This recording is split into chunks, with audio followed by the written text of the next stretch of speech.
afternoon. Once again, it is a great pleasure to welcome you to our Ambassadors Forum here at the University of North Carolina in sunny Chapel Hill. I'm Klaus Larus. I'm the Richard M. Krasno Distinguished Professor of History and International Affairs here at UNC in Chapel Hill. The Ambassadors Forum brings distinguished diplomats and politicians to campus to enlighten our students and indeed the wider community in the Triangle area about global and international affairs.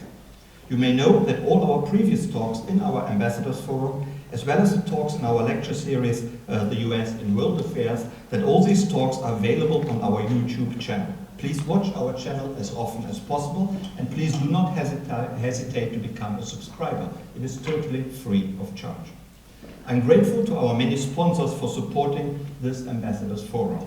In particular, I would like to thank our excellent Center for European Studies, the History Department, UNC Global, the College of Arts and Sciences, the Triangle Institute for Security Studies, the Peace, War and Defense Curriculum, the UNC Institute for the Arts and Humanities, and not least the sponsors behind the Krasno Distinguished Professorship, as well as the West Triangle chapter of the United Nations Association of the United States of America. And, ladies and gentlemen, here is your chance. Here is a chance for all of you in the audience.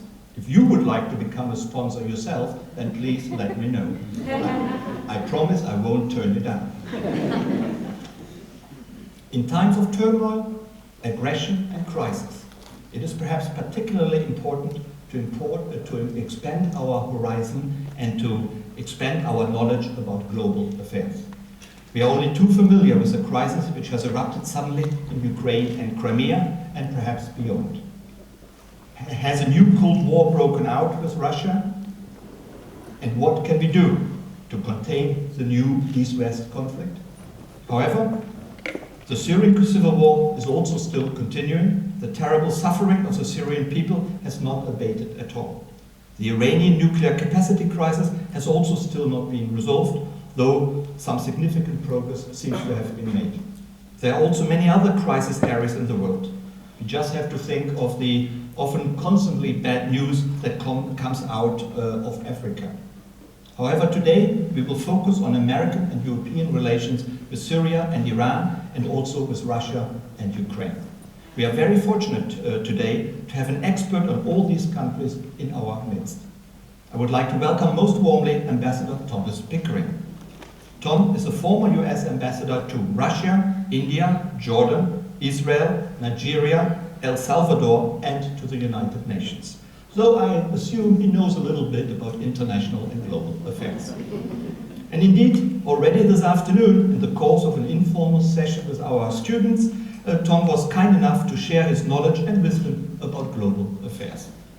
Thomas Pickering has had a most illustrious career, and he probably is the most outstanding and distinguished American diplomat of our times. Tom Pickering holds the personal rank of Career Ambassador, which is the highest one in the State Department. He also has been awarded the State Department's highest award, the Distinguished Service Medal. And he twice was awarded the Distinguished Presidential Award. Even more important, however, than any presidential award, of course, is the fact that in total he has received 13 honorary doctorates and other distinguished university awards. Tom's diplomatic career has spanned 5 decades. Apart from having served as US ambassador to 6 countries, no small task, I believe, in the mid-1970s he served as special assistant to Secretaries of State William P. Rogers and Henry Kissinger. In the late 1990s he was Undersecretary of State for Political Affairs and thus one of the most important foreign policy thinkers in the Clinton White House. After his retirement from the State Department, Ambassador Pickering was Senior Vice President for the Boeing Company, and at present he is Vice Chairman of Hills & Company, a consultancy firm. We probably all remember the appalling murder of Ambassador Christopher Stevens and 3 other Americans at the US Embassy in Benghazi, Libya, on September 11, 2012. Tom Pickering was asked to chair the Benghazi Accountability Review Board on the request of Hillary Clinton, then the Secretary of State. Thus, Ambassador Pickering's career in international relations has spanned the decades from the 1960s and 1970s to the very present. There is therefore no better person to enlighten us about global affairs and what is actually going on in Syria and Iran, in Russia and Ukraine. We are delighted that Ambassador Pickering has joined us today.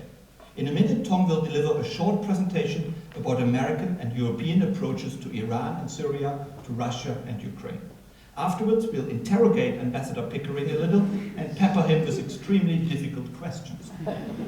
I have the great pleasure to announce that Ambassador David Litt, the former US Ambassador to the United Arab Emirates and a great Middle Eastern expert, will join me for this discussion with Tom Pickering. Thanks, David, for coming along. Toward the end of this evening, there's the opportunity for plenty of questions from you, the audience. I hasten to say that students are also allowed to ask questions. And in fact, students are particularly encouraged to ask plenty of questions. So don't be shy. And after this, there's a small informal reception just outside this room where we can all mingle and talk about global affairs. Last but not least, can I ask all of you, please, to switch off your cell phones and close your laptops and iPads. This would be greatly appreciated. Ladies and gentlemen, it is a great pleasure and honor to present Ambassador Thomas Pickering to you.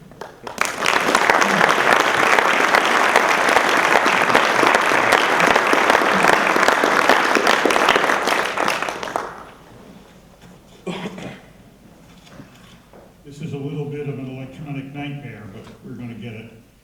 The first time in my life I've had two radios hooked up to me, almost seemingly to my heart. It's a delight to be here.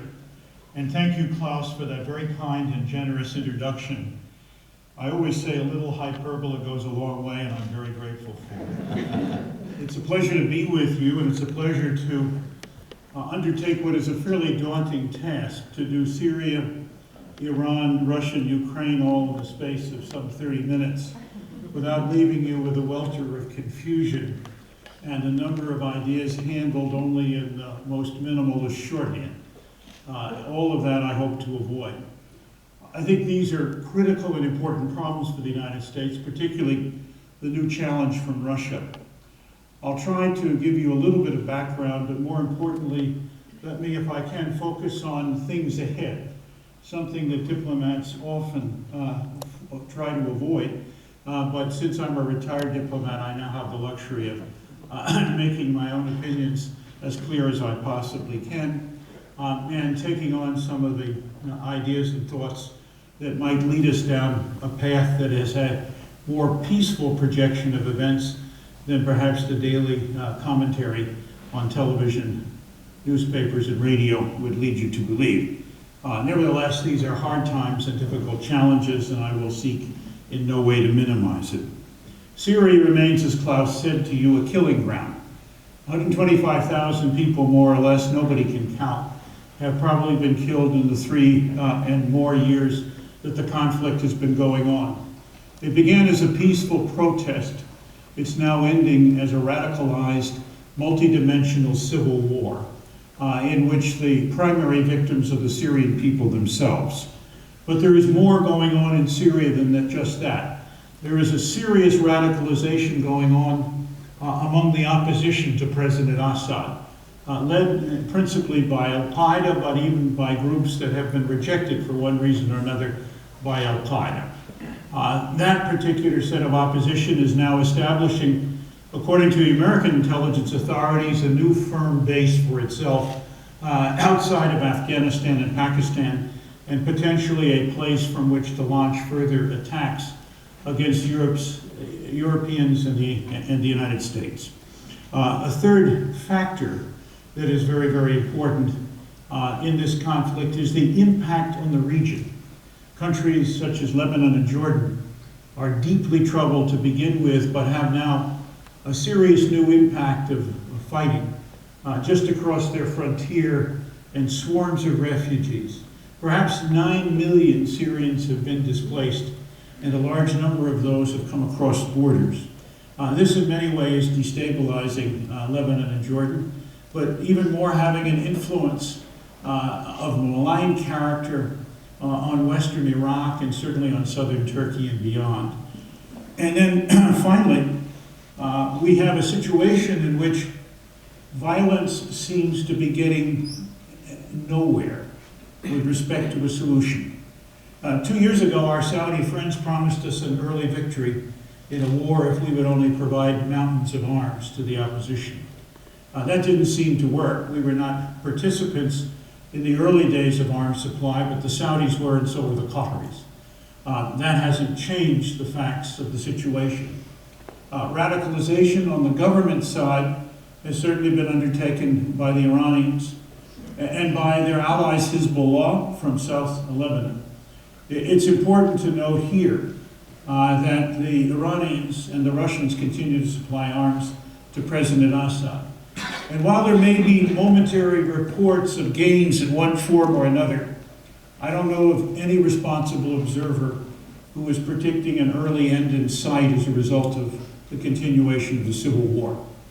This puts us in a position for the future where the only feasible outcome that anyone can see on the horizon, and it is a long, long distance away, is some kind of political outcome. We all know that all conflicts end with political implications of very great significance. And we need, as others need, to try to shape these in ways that in fact do not deal us from the bottom of the deck the worst of all possible cards. I wish I could tell you that peace is right around the corner, that the United Nations effort led by Lakhdar Brahimi, a former Algerian foreign minister, is ready to produce a peace settlement. But I can see a path ahead for a peace settlement, but I can't see a timing at this stage which gives us a sense of immediate gratification. There is certainly an urgent need in Syria, for all the obvious reasons, to have a ceasefire of some kind, or ceasefires of some kind. Reports yesterday indicated that the government was trying to make ceasefires in place around Damascus. Brahimi tried a month ago to see whether he could create a ceasefire around Homs for the evacuation of civilians in the main. And it is very clear that the killing won't stop until, obviously, the killing stops, and that means a ceasefire. A ceasefire in itself is not an answer to the problem. It is not likely to take place on a general basis, but might over a time, in a kind of creeping ink blots approach, actually produce some useful results. And that certainly ought to be an early and first priority. Were a ceasefire to take place of some variety, UN monitoring would be very helpful. The UN is in no position to enforce a ceasefire, and neither is there any appetite among other players to enforce a ceasefire. A second stage would be the most important question before Syria of a political variety.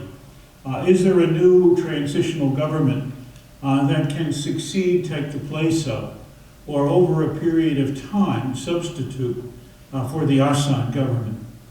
2 months ago, Henry Kissinger said he thought the approach ought to be that President Assad would have to be in at the beginning, but not there at the end. And I think it's a counsel of realism. Any thoughts that President Assad would leave as a condition of or as a price for peace talks is certainly out the window. The opposition doesn't capitulate in order to have talks about capitulating. It doesn't work that way, even in the most wild-eyed visions of those who hope for success before the negotiations.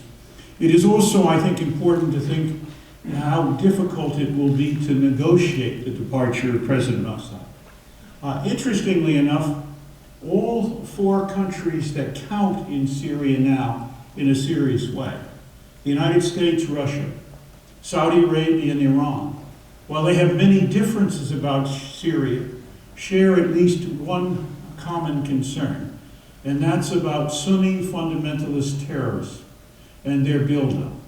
Whether that can, over a period of time, become one of the central nexuses of a peace arrangement remains totally uncertain now, but it is not something so far divorced from reality that it doesn't need to be worked on. There is no early vision in sight of new negotiations. They seemingly have died with Geneva II, as it was called. But I think that here, there needs to be a continued effort to keep the process going. If negotiated arrangements for a transitional government are not possible, interestingly enough, the Iranians have suggested that we might think about an election scenario. An election scenario which is purely for the president of Syria won't work very well. But an election scenario that could be moved in the direction of producing a constituent assembly and that would have two tasks for the future of Syria would work. It would only work, obviously, on the basis that there was a significant and holding ceasefire, something that I've already expressed doubts about having done earlier. But elections for a constituent assembly would give the Sunni opposition an opportunity to meet the challenge that all Sunnis outnumber other groups in Syria. And if they can hang together, they can certainly have a serious say about the future of the government. It also would give the Constituent Assembly the opportunity to choose the next government, possibly a technocratic government, might be a transitional arrangement that would make some sense. And this would be the point at which Mr. Assad would either be eliminated or step from the scene. Not again an easy way to approach the question, but the legitimacy of an election process that worked would have more influence, in my view, than the process of negotiations would have in seeking the vital changes that have to be made in Syria.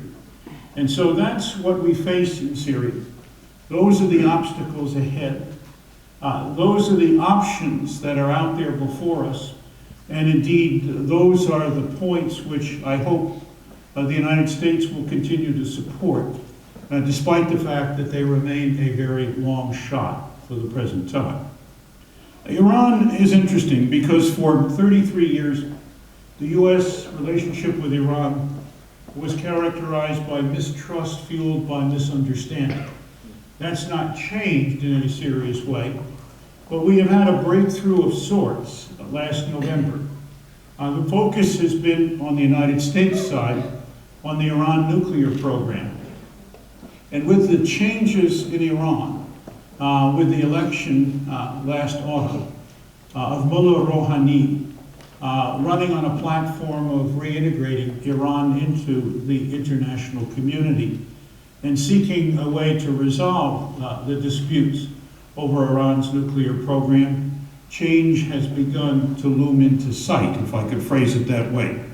I think it's important to know that the Iranians remain deeply skeptical on their side by the fact that they believe the Western objective is regime change. And we remain deeply skeptical that the Iran objective is a nuclear weapon.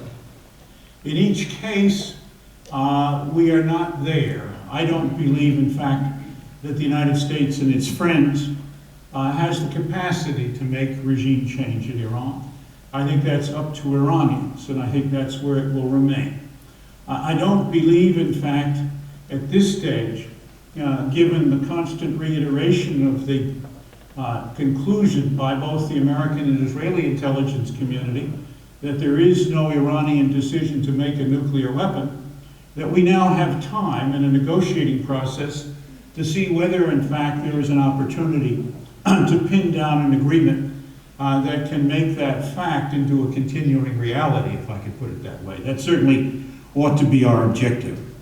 I think it's important also to note that the agreement that was reached on November 24th, 2013, between the 5 permanent members of the Security Council with Germany, with Iran, was an agreement that those of us who have been working on Iranian issues for some dozen years believed to be unlikely to be achieved, certainly in one round of negotiations, and certainly an agreement that advanced our interests way ahead of where we thought that could be done in any first stage of agreement. It was an agreement that ended Iran enrichment to a level of 20%, our most serious concern.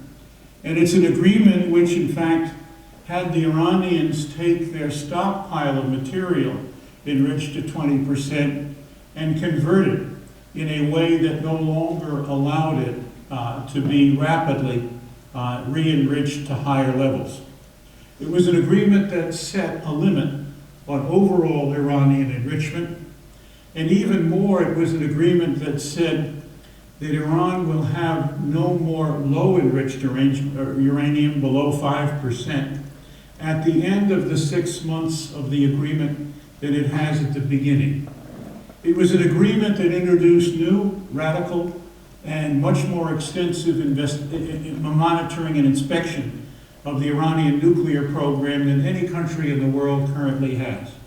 Inspection of everything from centrifuges and the manufacture of parts of centrifuges to daily inspections of Iran nuclear facilities, to a situation in which the International Atomic Energy Agency of the UN, which conducts these inspections, also looks at the upstream side of the Iranian nuclear program, including Iranian mining and the preparation of uranium ore for further enrichment.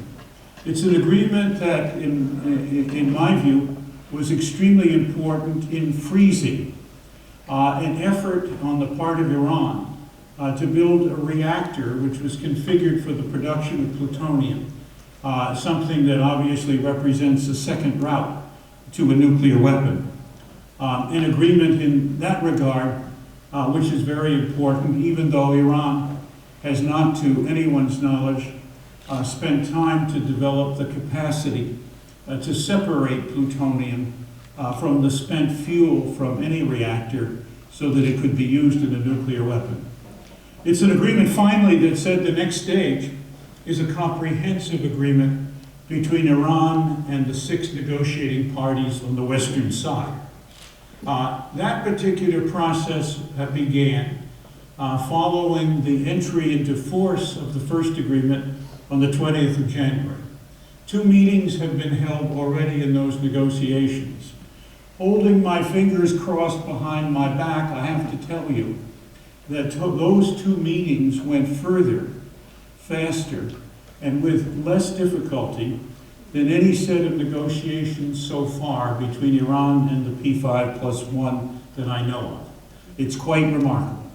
What happened in the first agreement on February 18th, first meetings on February 18th and 19th was there was full agreement on what a comprehensive agreement had to accomplish and which issues should be raised in what order in that agreement. The second set of discussions and negotiations took place a week and a half ago, and they began to address the most difficult of all problems. What should be the limits on the production of enriched uranium by Iran on a permanent basis? Again, seemingly from the reports, those agreements went very well. The Iranians could have objected, the Iranians could have thrown monkey wrenches into the effort, the Iranians could have insisted that if we discuss limitations on uranium, we have to discuss at the same time the release of sanctions on Iran as a quid pro quo. They did not. They apparently want to wait and resolve that in good order at the end of the process. There are 5 questions that have to be discussed in a comprehensive agreement with Iran. One is limits on uranium enrichment. That could involve the number of centrifuges. It could involve the permanent level of uranium enrichment to be achieved by Iran. It could involve what to do with Iranian stockpiles of enriched uranium now suitable for the production of isotopes and nuclear energy, but happily not rapidly upgradable. The second question is what to do about the plutonium route. And there are some interesting ideas of converting the yet unfinished reactor, now focused clearly on the production of plutonium, into a different kind of reactor, which would more than meet Iran's needs for medical isotopes, the ostensible purpose of that reactor, but be much less efficient in producing plutonium for use in nuclear weapons. The third set of activities is to expand and improve even more the international inspection mechanisms to monitor and verify all of the arrangements undertaken. The fourth step, or the fourth arrangement, or the fourth challenge, is to take a look at what happened, principally in the Iranian nuclear program between 1998 and 2003, when there occurred, we believe, a set of activities incompatible with the civilian program, but unfortunately compatible with the military program. I won't go into the technology issues here, but the International Atomic Energy Agency and Iran are now talking about this with the idea of coming clean, if I could put it that way, on what was done, in part to help focus monitoring and verification for the future on those kinds of issues that would represent serious violations of Iran's commitments on non-proliferation. And then finally, the toughest part of all, perhaps, certainly for us, how and in what way and through what process do we lift nuclear sanctions as the Iranians implement and incorporate the restrictions on their nuclear program they have to undertake? This will not be easy. Sanctions have been placed on Iran for 30 years. Many for violations of other international norms other than nuclear activities, and so they will have to be separated. Things like Iranians' treatment of their own people on human rights concerns, Iranian support for terrorist organizations in the Middle East, and objections to the Middle East peace negotiations. Finally, if this process moves and gets ahead, it will, in my view, be a serious and major accomplishment. We don't know yet whether that's possible, but it will also present new challenges because there are a wide area of differences between Iran, the United States, and Western Europeans. These include such questions as Afghanistan, where we have similar interests, in Iraq, where we do, Syria, where we don't necessarily, and many other questions that still are outstanding, including some that I just mentioned on Iran's treatment of its own people, and indeed its interest in and some of its efforts to block progress in Middle East peace. These are big challenges. I don't expect that they're going to be easy, but it is clear, at least, that Mullah Rouhani understands that if he can make progress and get sanctions relief, he is likely to remain a leader in Iran. And if he cannot, we will see a new set of leaders, and in my view, much less compatible, at least at this stage, with our interests. And now, just a few words about Russia and Ukraine. This is perhaps one of the most serious challenges to occur in this century. It raises the prospect and the portent of a new Cold War. It is, in fact, a reflection of President Putin's own objectives for the future of his country and how and in what way they have clashed with those of our friends in Western Europe and ourselves. There's no question at all, I believe, that neither President Putin nor the United States wants a war over these issues. But it is very clear that a number of steps have been taken by President Putin, which we reject, and we reject for good reason, because they are steps against Ukraine that he and his predecessors committed themselves not to take as early as 1994, when Ukraine gave up its nuclear weapons inherited from the Soviet Union in return for absolute guarantees from Russia and others of its sovereignty, independence, and territorial integrity. And so we are at a difficult phase, or a difficult stage. President Putin, in my view, has four objectives in mind for himself and for his country. One is he wants to be a major player on the world scene, like the Soviet Union as he saw it. Secondly, he wants to create for Russia a sphere of influence, certainly in the territory of the old Soviet Union, perhaps absent the three Baltic states, and perhaps at the same time use those opportunities, as he did with Crimea, to incorporate into Russia areas settled by and populated by a large majority of Russians, but not yet part of the Russian Federation. And he certainly wants to use his opportunities as a leader of Russia to stimulate a growth in new Russian nationalism, helping to pull together the country, defeat his opposition, deal with the issue of centralized government in an otherwise very loose federation, something he's very much been attached to for a long time, and uniting and bringing together the Russian economy and its future. And then finally, he wants to use the opportunity to kick the United States in his own domestic political efforts to raise his popularity index when it slides down, in part because there are Russians who demonstrate on the street against him and his policies. These are not easy issues to contend with. What ought to be our objectives in the region?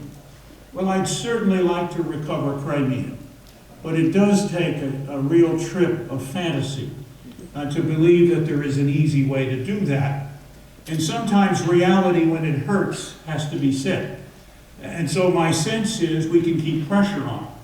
We can hope for the best, but we have other objectives that I think are also equally, if not more important. The first of those is certainly to keep President Putin from using his significant military force now on the border of Ukraine, from occupying eastern and southern Ukraine, now populated in the main by a majority of ethnic Russians who are Russian-speaking. A new land grab, if you will. And that's very important. I think it's important for us as well to do everything we can in the Crimea to permit the Ukrainians to take their military equipment out and to recover their fleet, to do what they have to do to protect Ukrainians and to protect other minorities in Crimea. And that might well involve the introduction of monitors from the European Organization of Security Cooperation.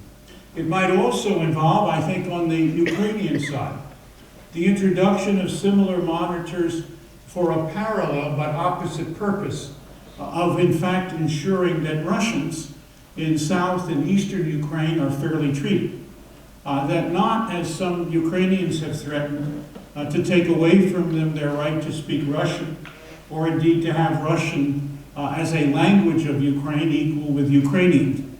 I think it's important at this stage not to provide pretexts, if I could say it that way, for Russia and Putin to act in ways that we don't want, and that we are not, in that sense, prepared to try to block militarily. I think it is also important that for the longer future, Russia ought to be, if we can make this happen, brought in to a set of activities with the European Union and others, jointly to fund the economic future of Ukraine. Whether Putin would in any way be prepared to do this, he was prepared to do it on a competitive basis before, I don't know, but he should be given the opportunity to do that. And we should work with the Ukrainians, and indeed with others, to make sure that coming elections in the Ukraine, we have a temporary government now that was put in place when the pro-Russian president left a month and a half ago, that new government is elected on a basis which is open, free, and fair, where Russian-speaking Ukrainians and Ukrainian-speaking Ukrainians can participate directly and represent their own interests, and where the outcome hopefully will produce a government that is prepared to consider not just majority rights, but the rights of minorities as the process goes ahead. This, in my view, is the best way to insulate the future of Ukraine against further Russian intervention of the type that we have sought. These particular sets of efforts, in my view, need to be accompanied by escalating pressure. Escalating pressure certainly means what I say. I don't believe now, with all respect, that the sanctions already imposed are necessarily of a degree of weight and of such significance that they're going to change Russian minds. I think over a period of time we have to look at a couple of areas. One of those is certainly oil and gas, where 80% of the Russian economy is dependent on the export of oil and gas, and where, of course, that goes in the main to Western Europe. And certainly we have to bring the Western Europeans along with the effort to move that. And that will only come, at least partially, when the weather gets warmer. And over a period of time, and it will take a long time, when Russia can obtain oil and gas from other sources to substitute for what they are now heavily dependent on Russia producing. I think it's important as well that we do what we can politically and diplomatically to isolate President Putin at the present stage. Putin wants to be in the center of the play on all world issues. And isolating him brings a price that touches perhaps the greatest aspiration that he has.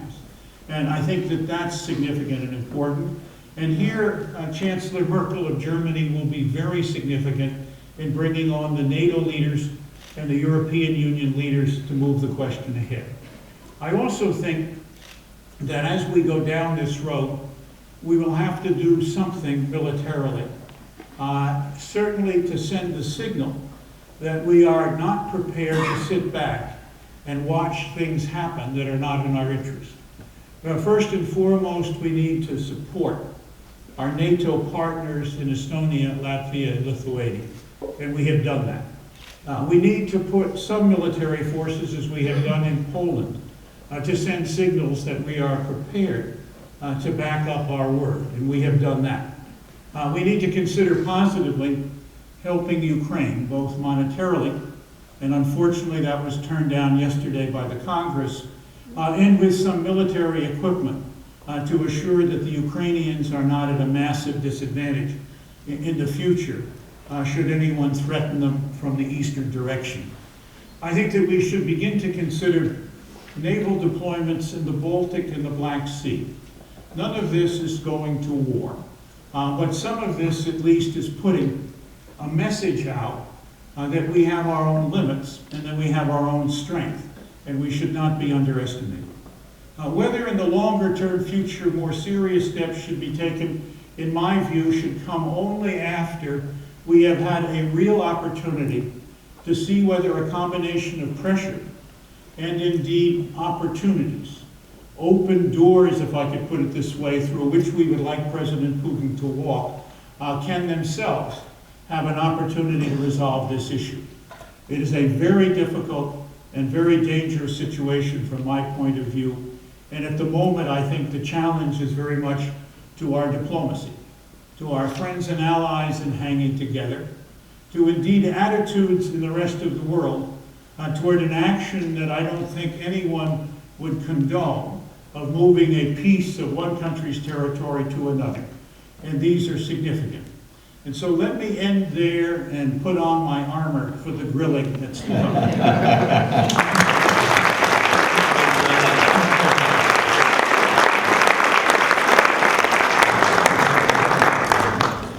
Thanks very much for a very informative and enlightening talk. Maybe we can first talk a little bit about Ukraine and Russia and then move to Syria and Iran and the rest of the Middle East.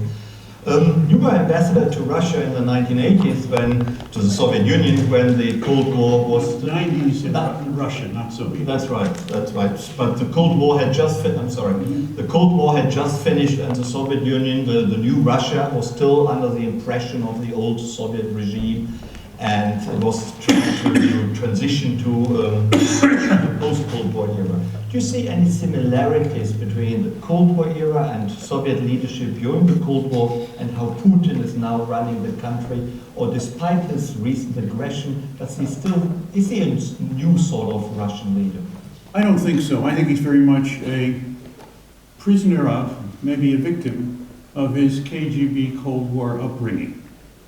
I think he is a chess player. And no, that's not unusual for Russians, but it's unusual for others.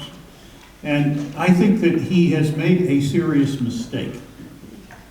I think that his moves on Crimea are tactical and short-term, and that the strategic efforts to deal with him have to be long-term and substantial.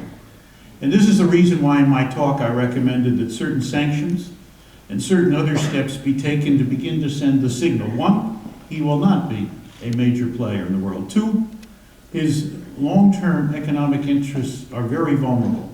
He has not used Russia's enormous income from gas and oil over the last 15 years to diversify the economy. He's stuck with a monocrop, a very good one, oil and gas, but nevertheless he is as much, in my view, vulnerable there as he is able to extort using that obedience from other people. And here's the way in which we have to face that particular problem now. So I think that there is a strategic question, despite the chess playing, that we have to exploit at the present time. I think that all through the Yeltsin era, we had a different feel. I arrived in Russia roughly 15 months after the fall of communism. And with a very few exceptions, almost everybody I dealt with was a communist appointee, a member of the Communist Party, and very much saturated with how to deal with those problems. And it was not an easy road to hoe. By the time I left, many of those people had changed. Newer people were coming in. There was a clear division in Russia in those days between the over 40s or over 35s and the younger people. Now we have lots of Russians who've never been around under communism. There are real opportunities. So Putin is hopefully the last of the old breed, the old guard. But he's around for a while, and unfortunately he's our problem as much as the world's problem. And here is where we have to face off. The notion that we and the Russians are so antagonistic that we go back to a Cold War syndrome is, in my view, a very serious consequence of what could happen here if we are not able to use the tools I talked about to move the question forward. Thank you very much. Let me play devil's advocate for a minute or two. When I look at the world from the Russian point of view or through Putin's eyes, then he will say, well, NATO expanded into my backyard. Even former parts of the Soviet Union, like the Baltic states, are now members of NATO. There's been talk in 2008 to make Ukraine a member of NATO. I can't exclude it from Putin's point of view that that will happen in the near future. The Ukraine may become part of the EU and NATO in the long run. So he feels, I would say, humiliated and taken advantage of by the West. When we now, we meaning the Western world, when we now say, oh, we have to isolate you, we chuck you out of the GA, we put sanctions on you, which will be painful, not so much for Putin, but for the population largely. We put him, really, we put him in a little corner like a naughty boy who's done a terrible thing, and said you only are allowed to come out if you reverse what you have done before. That seems to be a highly unrealistic policy, because Putin also needs his domestic support. If he reverses what he has just done, he would be dead domestically, I would assume, in Russia. He would not survive that. So are we not pursuing a policy of robustness towards him, which in the end will not lead us to anywhere? Don't we have to constructively engage with him instead of isolating him? Engage with him, have a platform like the G8 to talk to him, rather tell him, oh no, you're not allowed to come anymore. Beautifully stated, Klaus, and I'll get you a job with Radio Moscow. Two things. I agree with you that it was a mistake in 2008, and it's a mistake now, and happily nobody is pursuing it, to seek rapidly to bring Georgia and Ukraine into NATO.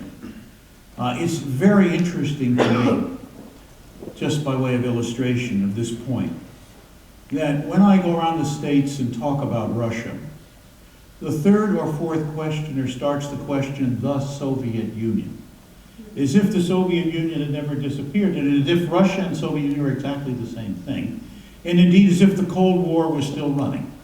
And so it's a mindset that we haven't divorced very easily. But there is a Russian counterpart, and that's the problem with NATO.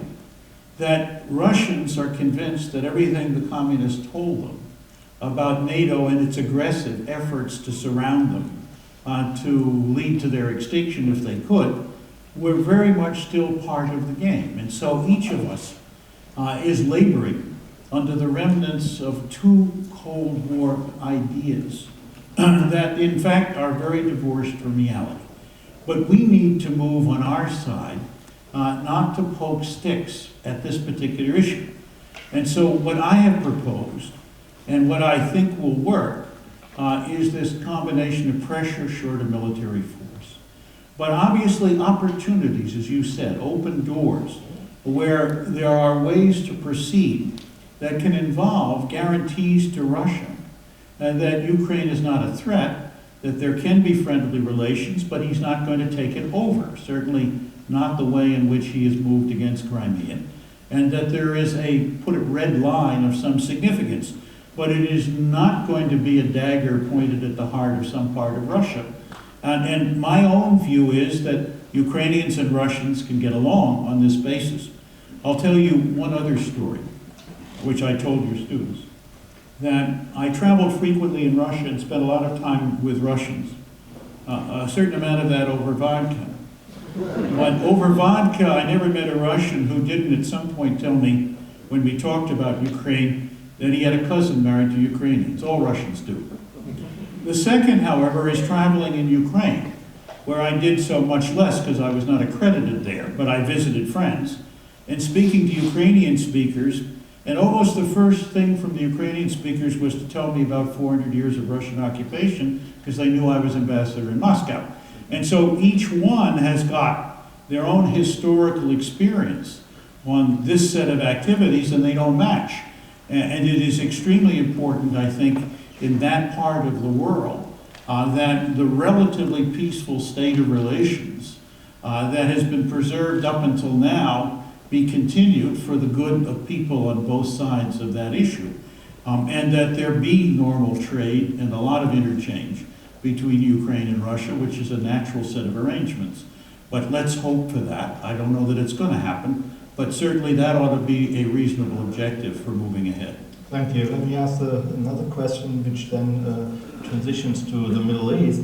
The current crisis with Russia, never mind how it eventually will be resolved, either via the New York Times or via the Moscow Times, we'll find out. Do you think the Moscow Times happens to be a very pro kind of West English language Moscow paper? The better. Yeah. We need Russian cooperation for the Iranian nuclear capacity crisis, also in the Syrian civil war and many other crises. We need Russian cooperation. Do you think the current crisis will impact that negatively, or could we even use the current crisis to get better Russian cooperation in some parts of the Middle East? From what I've seen up until now, I think it's some of one and some of the other. In Iran, Russians attended those two meetings, played a major role.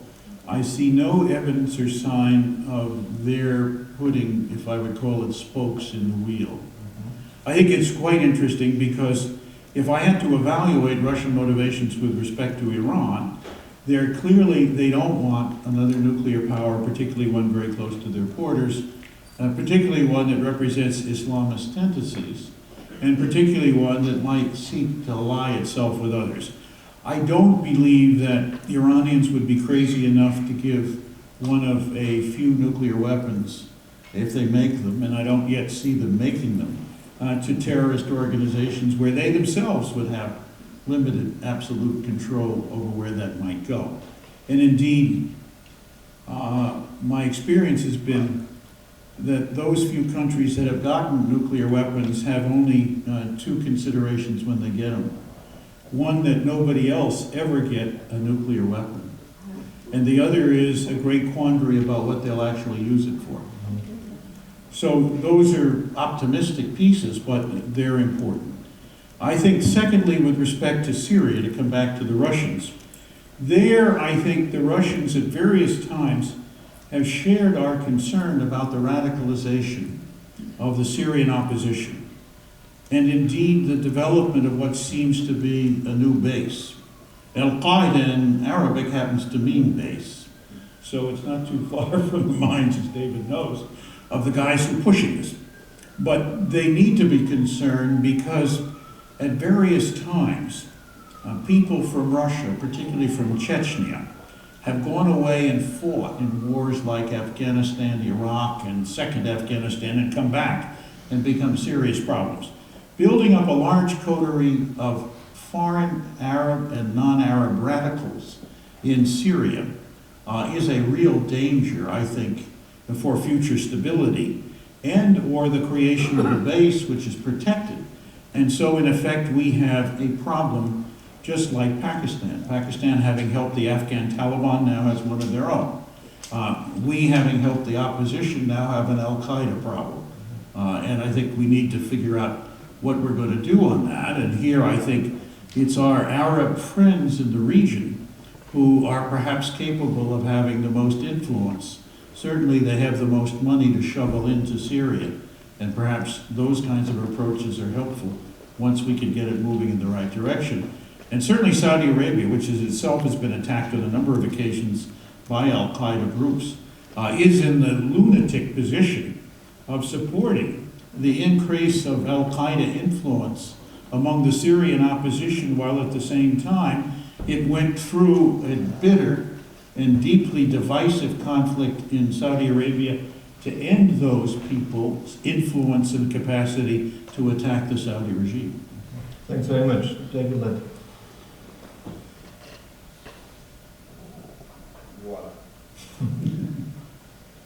Tom, we live in an era that is arguably fraught with many ironies, tensions, dilemmas, and contradictions. You alluded to some of them in your remarks, and I'd like to delve into a couple of those.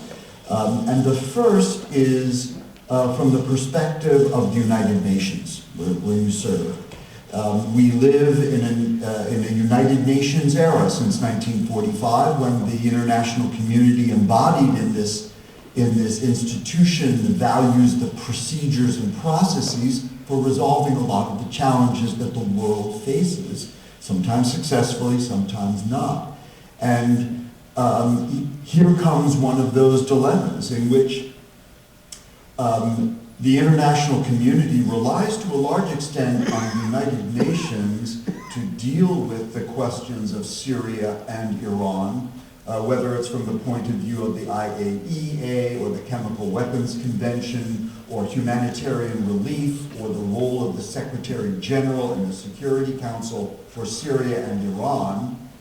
And yet in the other theater with Ukraine and Crimea and Russia, the Security Council seems to be hobbled and incapable of doing anything. So because of Russia's role on the Security Council. So to key off of what Klaus just asked you, what sort of role do you foresee for the United Nations in responding robustly in Syria and Iran when for the Crimea and the rest of Ukraine it doesn't seem to have any traction?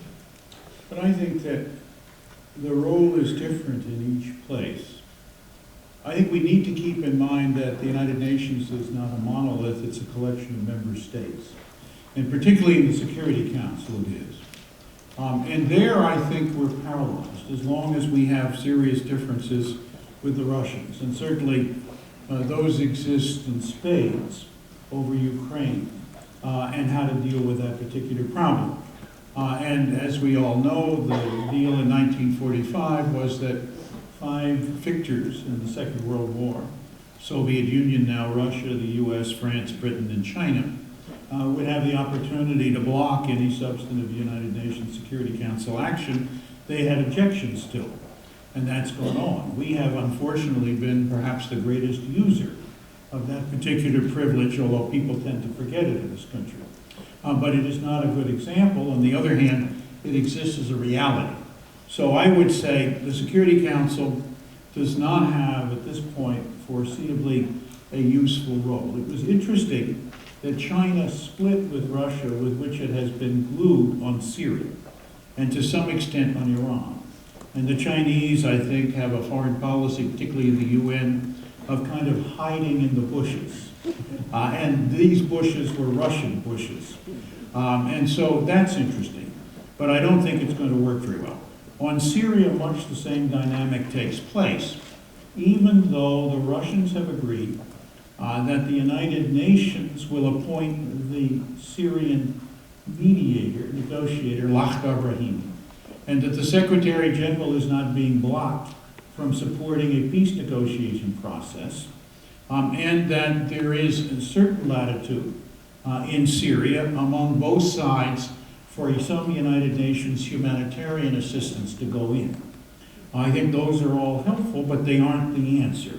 The answer has to be in a political negotiation which can move things ahead, and it would be nice to see a unified Security Council effort backing up the mediator.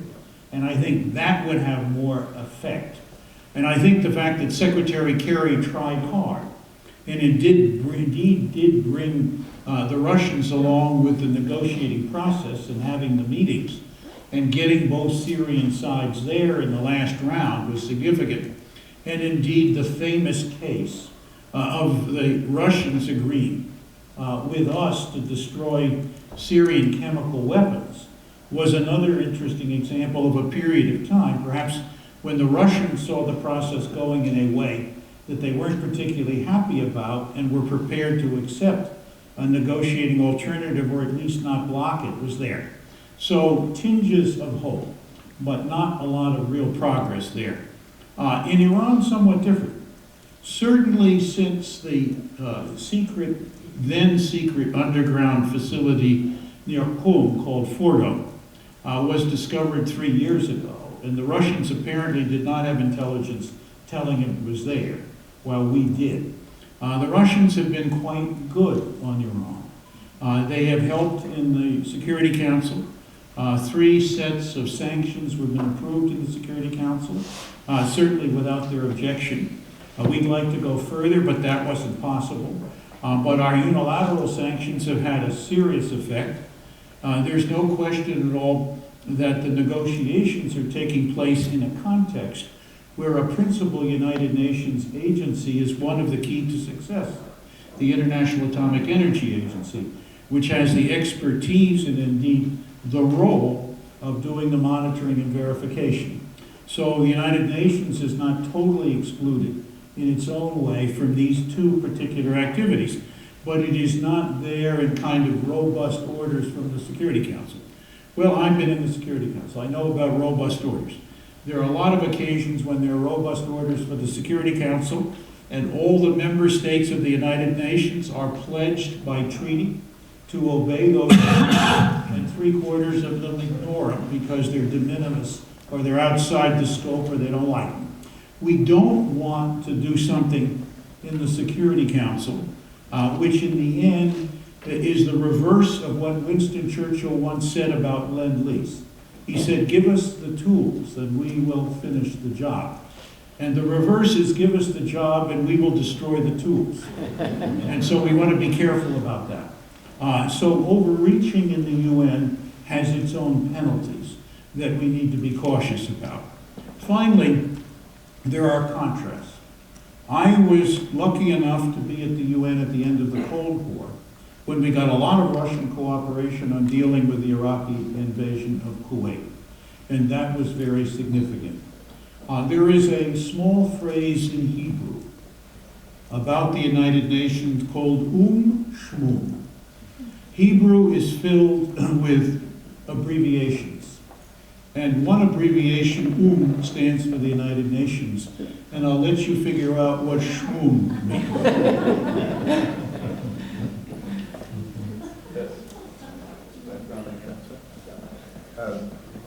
Thank you. A parallel irony or tension exists in our seeking support of our European allies in both theaters.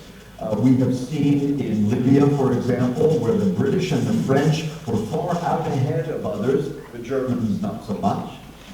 And even in the case of Syria and Iran, we had very strong support from our European allies. I don't know that they figured out what is necessary to be done. We're all in the same boat in that regard. But I think that there is dedication and commitment to try to resolve the problem. But as you mentioned in your remarks, when it comes to Russia in the Ukraine and the Crimea, the unity or solidarity of our Russian allies, especially the British, the French, and the Germans, is beginning to crack somewhat. And we all are depending more on Chancellor Merkel to come up with some kind of middle ground. And the British are saying, look, we're not going to take the lead, the European lead, in challenging the Russians. We all have to share in this.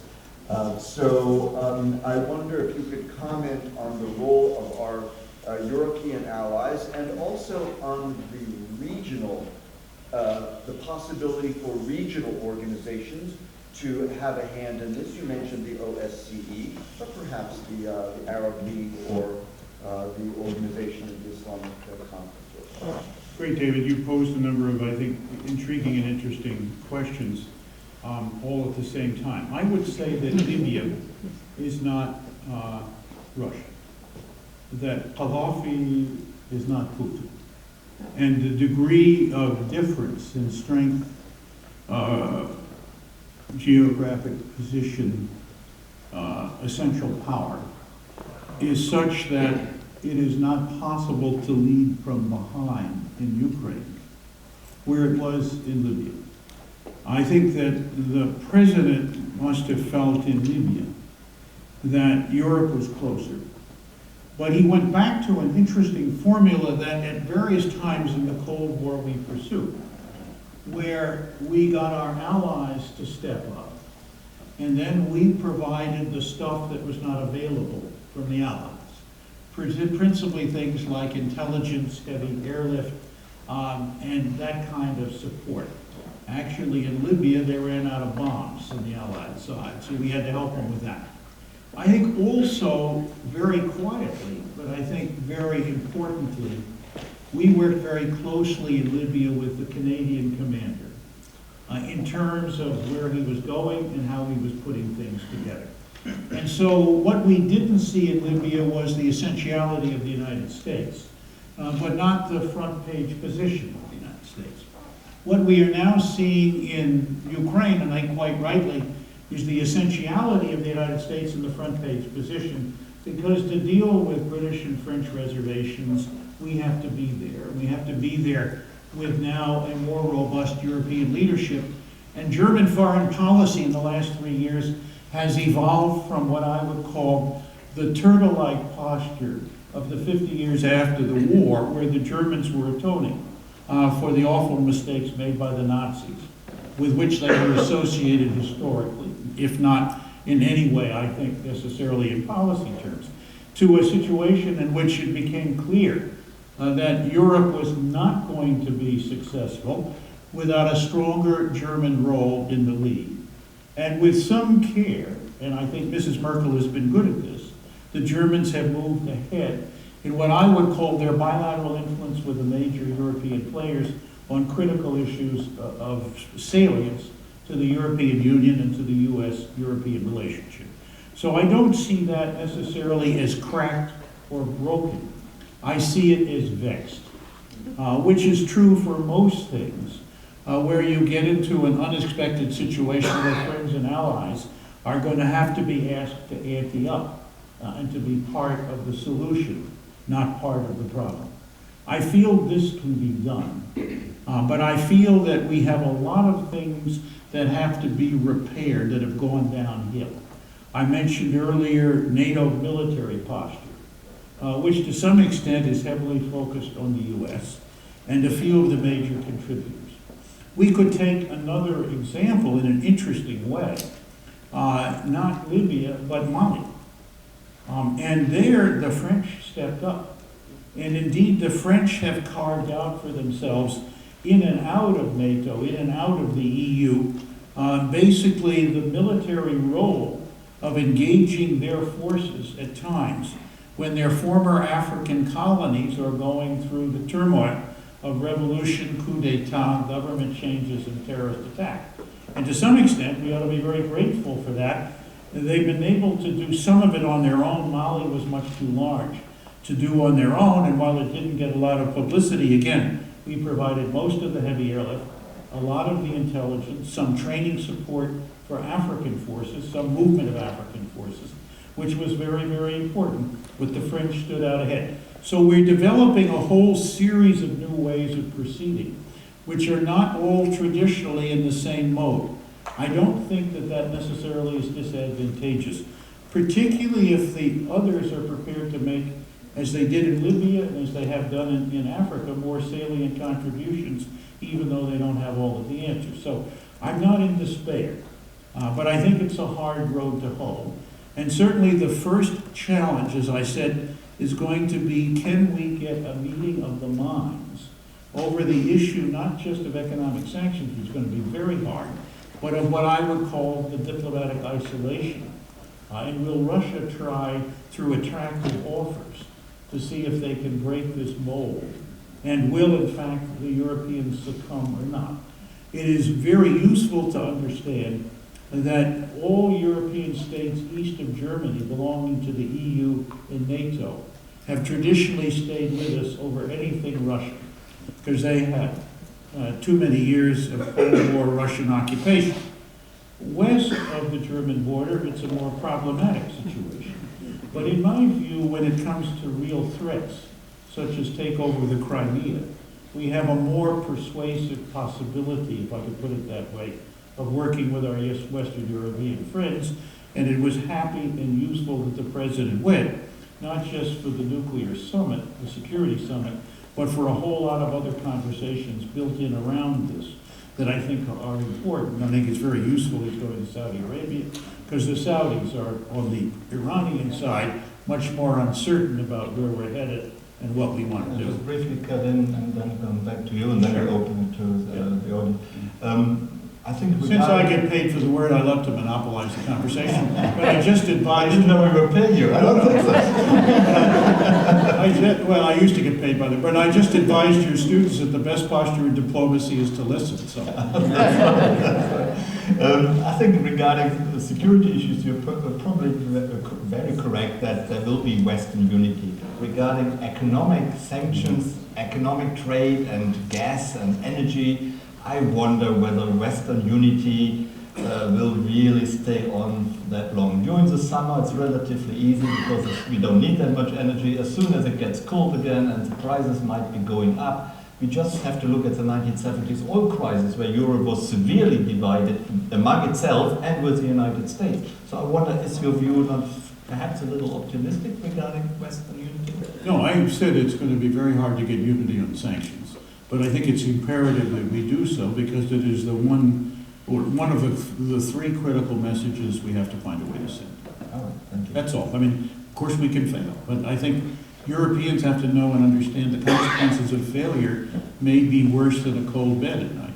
Mm-hmm. Well, I think my microphone is about to die, but I hear... Your mic has slipped the other way. No, you have two mics? The battery isn't. So, let me just take this opportunity to ask you, we did reach the subject of Libya as a foreign service officer. No. So, as a foreign service officer, I am elated that the shameless posturing by our Congress on the issue of Benghazi has been exhausted for now. I suspect that in a couple of years it's going to resurrect its ugly head again. But I'm wondering, could you please tell us or review, as a result of the findings of the study of the commission, what were some of the lessons learned from that horrible incident for the Foreign Service, for the conduct of our diplomacy, for Congress's role in helping to make sure that our diplomacy actually can function in the challenges of the Middle East for tomorrow?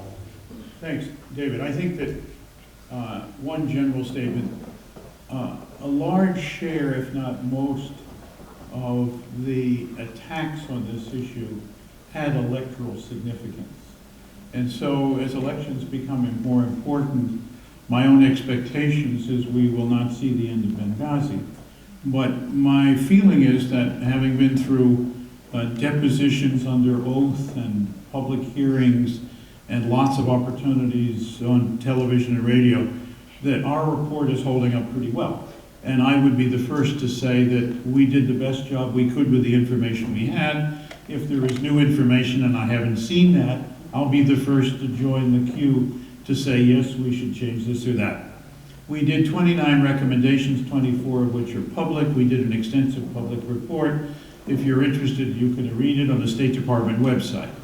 I would say that there were 3 or 4 trenchant conclusions.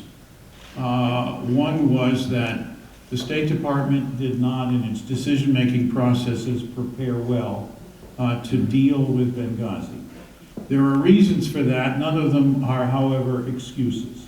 Some of those had to do with the temporary nature, the unusual nature of the State Department facility, the lack, indeed, of ability to mobilize the kind of funding that would have been necessary, a certain ignoring of intelligence. There were 42 incidents between April and September when the attack occurred, all of them, one way or another, having implications for foreign presence in Libya and mostly in Benghazi, and they seem to have been put on the side as more of the same rather than an escalating set of pressure points that was going to culminate in something more serious.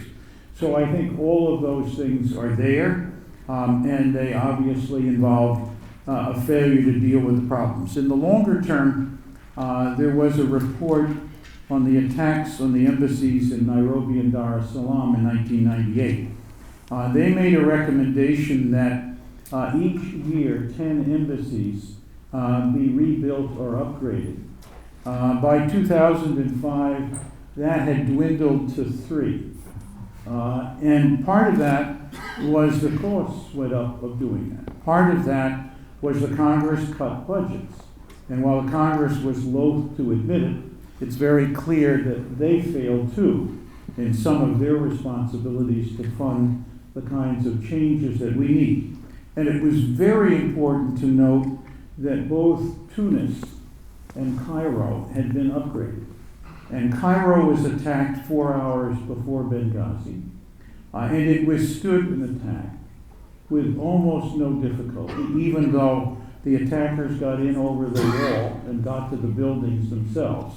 Tunis, similarly, 3 days later, had a similar attack. That attack was more serious, and indeed, one of the effects of that attack was that trash in a dumpster was set afire and pushed underneath the air intakes of the embassy in Tunis. And the system for purifying the air, which was clearly also oriented to gas attack, was so good that nobody in the embassy even knew that there was a fire burning outside. So we were very lucky with the technology we applied. None of that was ever applied in Benghazi. Benghazi was not in the chain for that. Benghazi, in fact, may or may not have stayed after the end of 2014. Thank you very much indeed. I think it's time to get the audience involved, and Tom, if I can ask you to go back to the podium, please. As long as you pick the question. I will pick the most critical and difficult question. Absolutely. So can I ask for volunteers who would like to answer this question? Yes, please. The gentleman. I'd like to. There's a microphone coming. Would you just wait a little? Could you please briefly introduce yourself and? Yeah, my name is Warren Orr. I'm retired from New York City, and just quite interested in foreign affairs. I'd like to address this question to Ambassador Pickering. You mentioned the Middle East. Do you have any comments on the current Israeli-Palestinian peace process? Yeah, I do, and it's a succinct and very important question.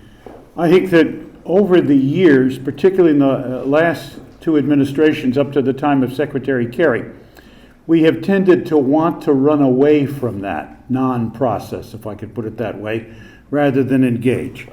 I admire Secretary Kerry in particularly because he has taken on the onerous burden, but the very important task of seeing whether he can once again get this process moving.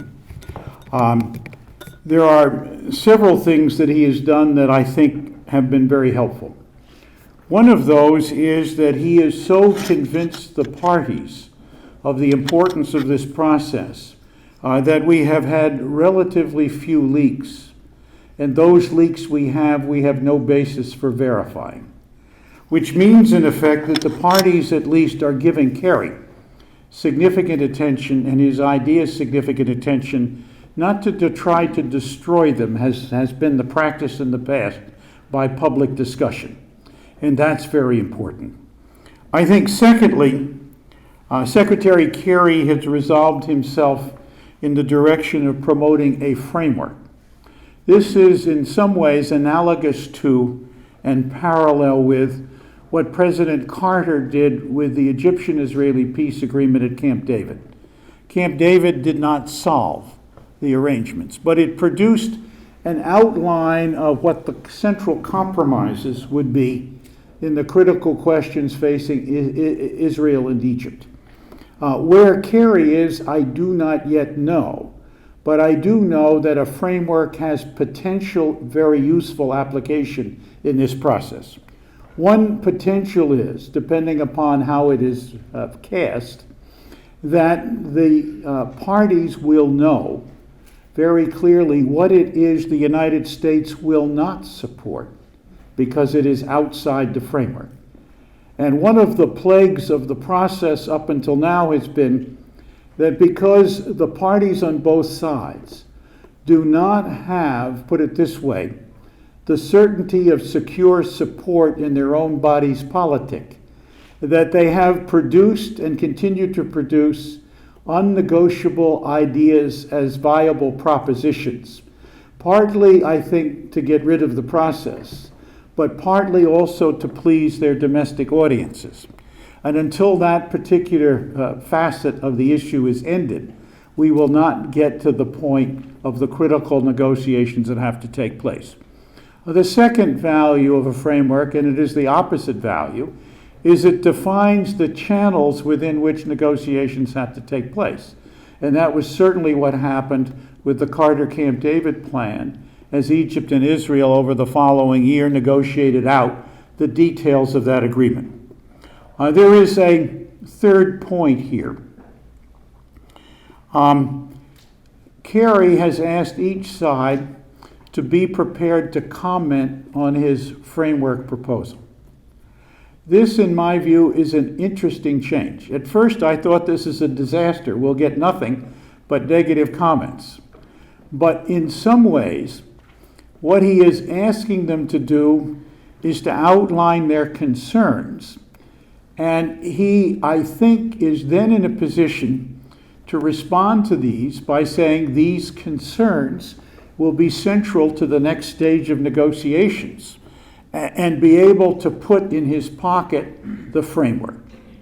If he is not able to do that, then there will be one or two results.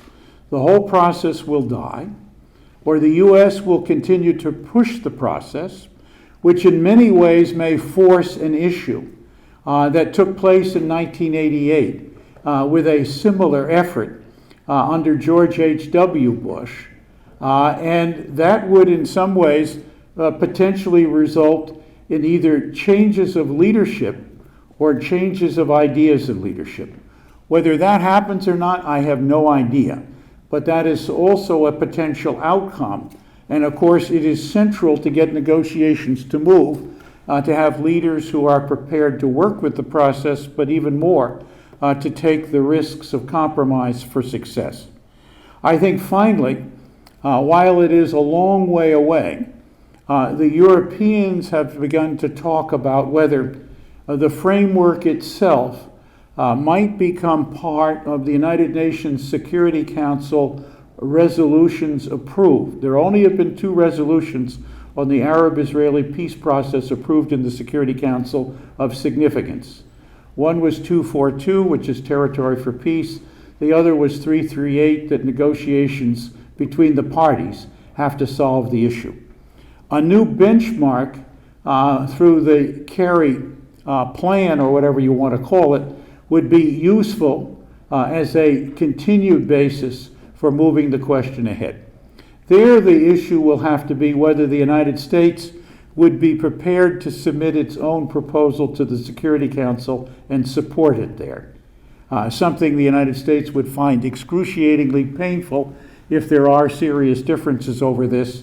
But nevertheless, your proposal is your proposal, and it is not something that is a winking light, which is one day your proposal and the other day something you oppose.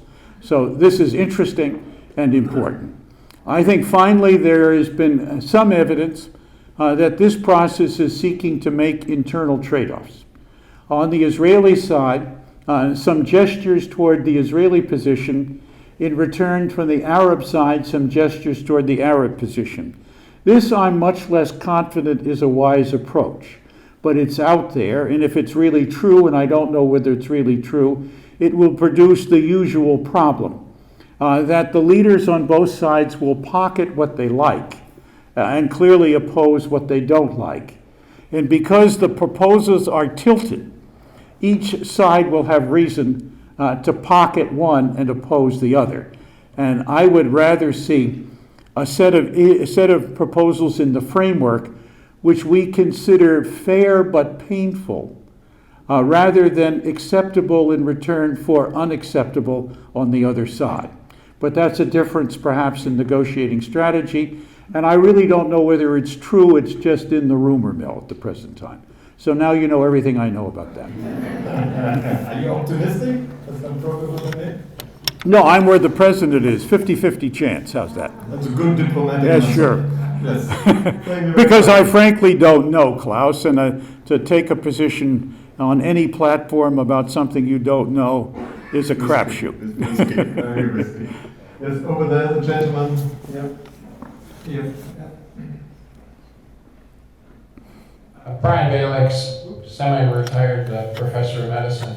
Recently on NPR, there was a professor of international relations from Georgia who applied cognitive theory to the Crimea thing, and he said that when one loses something, it has a greater psychological impact negatively than when one gains something. And he applied that and said that he feels Putin felt very, very psychologically affected by what he felt was losing Crimea. And I wondered if you think that that does have any role in his aggressiveness there.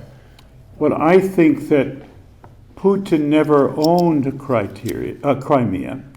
Khrushchev did, and he gave it away in 1954.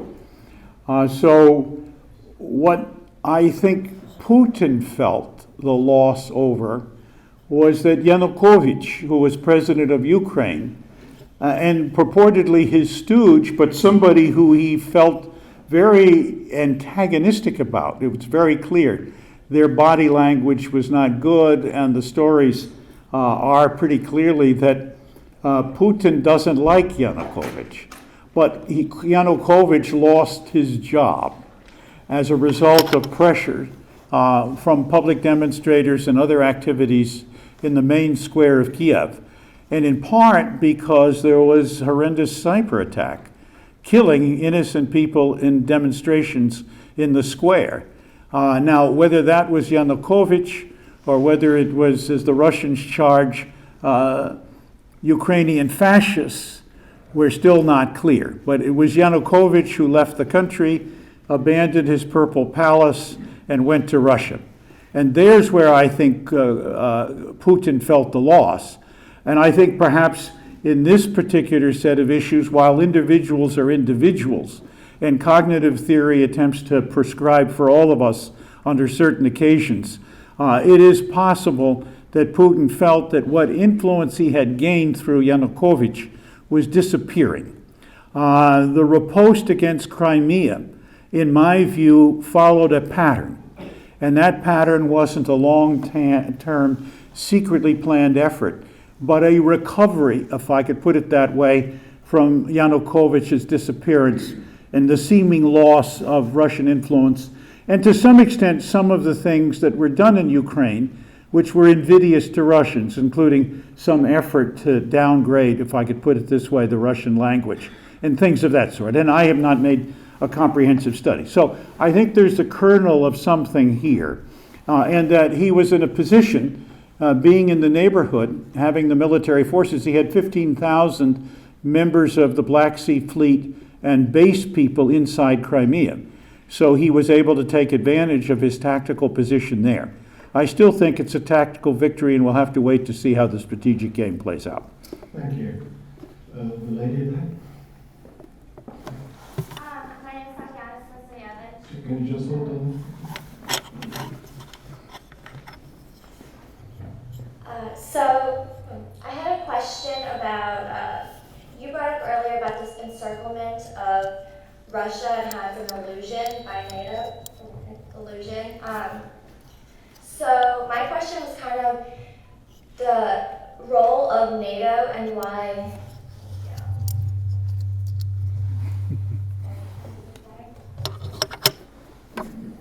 Try again.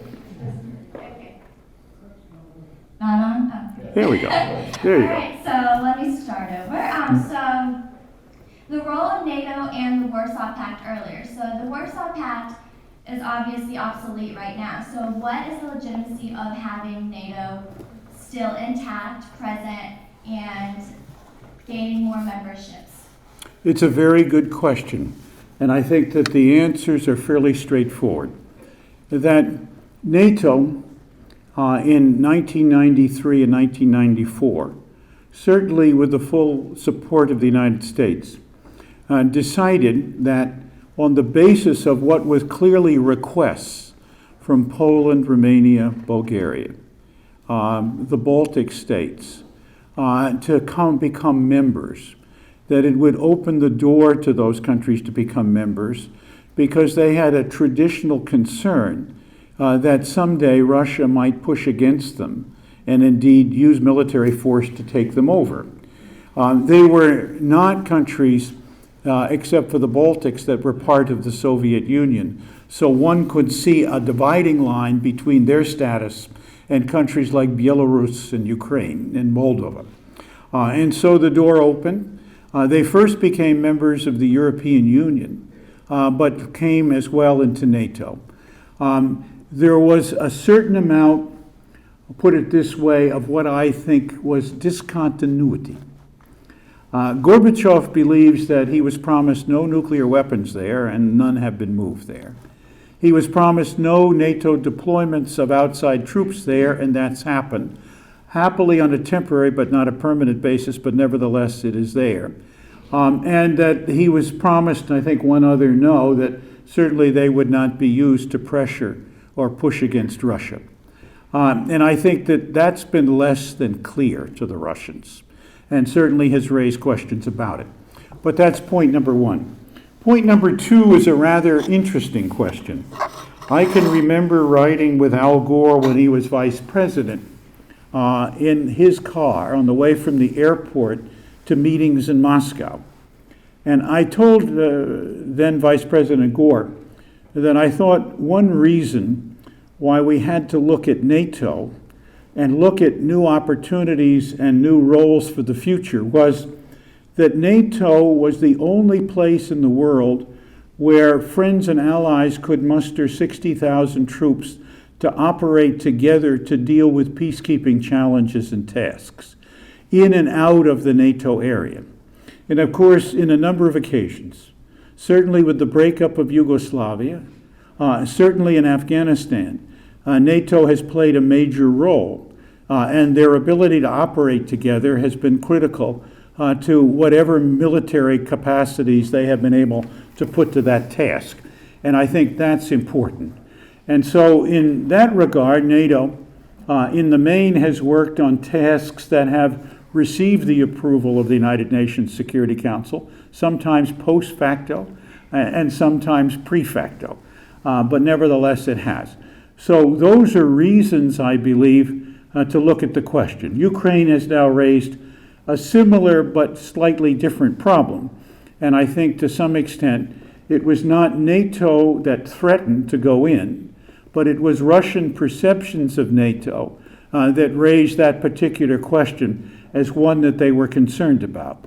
NATO and Russia have had a partnership agreement since 1994. The NATO-Russian Council has operated together, where Russia meets frequently with NATO to discuss all aspects of how and in what way they see the world jointly and what NATO is doing. So NATO has bent over backwards, in my view, at least to keep the Russian official mechanism informed of what it was doing and where it was going. And the notion that the Russian official mechanism is still concluding that NATO is a dagger pointed at the heart of Moscow is, in my view, hard to really believe as real, despite the facts of the slips, despite the uncertainties. There's no total truth on one side or the other here. And so this raises a difficult problem. This is why I believe it is time not to incorporate Ukraine or Georgia into NATO. And I think it would be a serious mistake to try to do so, quote, to send Russia a message. It will send the wrong message. But I appreciate your question. It is not an easy one because there's not total clarity on each side. Thank you. Yes, Mr. Antonelli?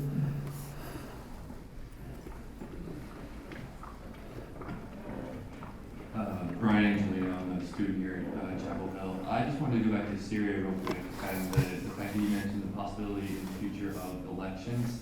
What role, if any, do you see the United States playing in something like that? A. B. How do you deal with so many different factions all vying for some sort of control of the government? And I guess kind of adding on to that, how do you convince Assad to agree to something like that? That seems like a very difficult proposition. Yeah, Brian, they're all three great questions. I'm glad you asked them. One, I think that the elections would have to be conducted with a huge role by the United Nations. The United Nations has conducted elections in difficult circumstances. There would have to clearly be a ceasefire that was holding. And that in itself is at the moment a hard proposition to imagine, much less put in place. But let's say it happens, then the UN has significant experience in holding elections in areas that have been conflicted. And it knows the techniques and indeed the ways in which voting obviously can take place, be counted on a fair basis. There are assurances through all kinds of activities and record keeping and transparency that the outcome can be looked at in a way that's either good, marginal, or bad. And that can happen. Secondly, I think that in a combination of ceasefire and elections, to get to the point of minority groups inside Syria, there probably will be, if it is successful, a serious obligation on the international community, and that means the UN here, to provide at least some peacekeeping forces beyond monitoring to deal with places like the Alawite homeland in northwestern Syria, the group that represents 11 or 12% of the population, but which is really the Assad religious group, a group that has had a connection with Shiism, but are not exactly Shia. There are other areas where that same kind of activity would be very useful. The Druze sect, another offshoot of Islam, in areas south of Damascus and toward the desert, could probably use that kind of support. They have stayed out of the conflict and tried to avoid engaging in it because, in fact, their judgment is that doing that is the only way they can continue to preserve themselves in a very difficult situation. Thirdly, the Kurds, who live mainly along the Syrian-Turkish border to the west of Iraq, have been engaged in part in support of the Syrian government of President Assad. And over a period of time, obviously, if the conflict moves in a different direction, they too, like the Alawites, might be in some danger. And therefore, some presence there has to ensure the stability. The Christians, unfortunately, are spread out. And there are very few areas that one would say are entirely Christian or close to Christian. Several small villages north of Damascus probably ought to be protected. Some of them have been attacked. That's a difficult situation for them. But that would, I think, also be an adjunct to the process of ceasefire and elections. How are you going to get Assad to accept it? Well, the device of holding elections for a parliament in which President Assad is free to run, but which after the elections has the task of naming the government, leaves him free to be named, but unlikely if the Sunnis hold together to ever have that happen. The question then will be, will the Russians and the Iranians, after all the Iranians suggested elections, be able and capable of working with us, a slightly different proposition than we have, but one that was not so far-fetched a little while ago as to be totally discarded. Can they be helpful in making that change? And here I think they can. It's been clear for some time that neither the Russians or the Iranians are supporting the Assad regime because of President Assad. They're supporting it because, in fact, they've had friendly relations with this particular group. And what they would lose by having this group go out of power is not the presence of President Assad. It is a favored position. And what a process of negotiations could do would be to give some guarantees that in the future, at least, they would not be totally excluded from having a relationship with Syria.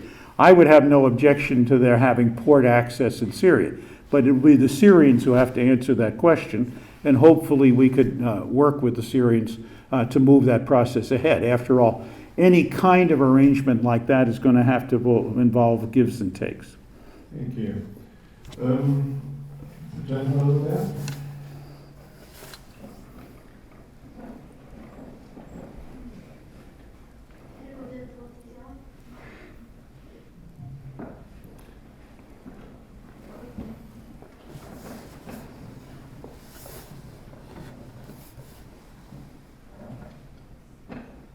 So my name is Graham Taylor. I'm a first-year undergraduate here at UNC, and my question has to do with the Ukraine crisis. It seems at this point like the primary channel through which we can influence Russia is the sanctioning or somehow impeding of their gas and oil industry, a primary client of which is Europe. At this point, what sort of capacity do we as the United States and our oil-producing allies have to shift Europe away from consuming Russian oil and gas? And if such efforts are undertaken, how much support can we expect from other nations, most notably the Europeans themselves, and in addition, the Persian Gulf states, upon which the burden of production might fall? Oh, Grant, another very good question. As a first-year student, you're going far.